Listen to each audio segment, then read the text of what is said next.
Les années 2020 sont définitivement une période de nostalgie pour la télévision française. Le petit écran a décidé de faire place non pas à de nouveaux programmes mais au grand retour d'émissions cultes.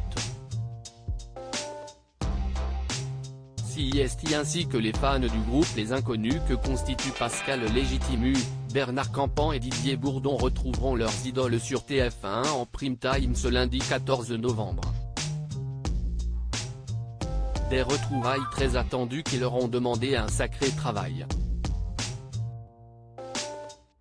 Si les trois stars avaient déjà évoqué un possible comeback sous le feu des projecteurs, la nature de ce retour n'avait jamais été évoquée.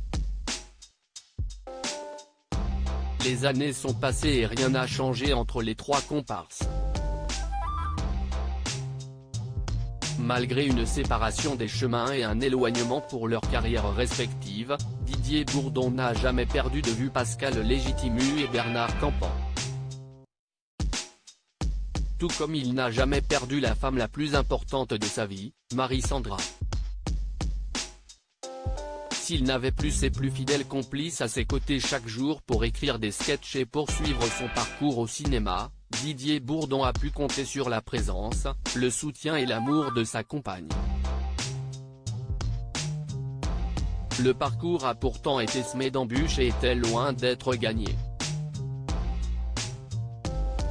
D'ordinaire mannequin, CIST sur le plateau du tournage du film 7 ans de mariage, dont Didier Bourdon partageait l'affiche avec Catherine Fro en 2002, que les chemins des tourtereaux se sont croisés pour la première fois. Pour autant, pas de coup de foudre ni d'émballement immédiat. Il aura fallu attendre quelque temps pour que le couple fasse ses premiers pas d'amoureux. Ça a pris un moment comme le confiait Didier Bourdon et Marie-Sandra à Paris Match en 2009, le rapprochement s'est fait progressivement, ça ne s'est pas fait tout de suite, ça a pris un moment.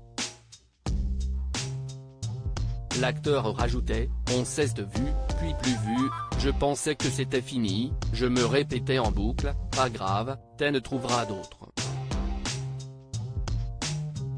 Et puis mon père est mort et, quelque temps après sa disparition, une voix intérieure m'a dit d'aller chercher Marie. CIST très étrange. Comme si mon père m'avait donné la force. Didier Bourdon a fini par prendre son courage à deux mains et s'est rendu chez l'heureuse élue, lançant officiellement le début de leur belle romance. Les amoureux roucoulent toujours 20 ans après leur rencontre. Marie-Sandra et Didier Bourdon ne sont d'ailleurs plus seuls.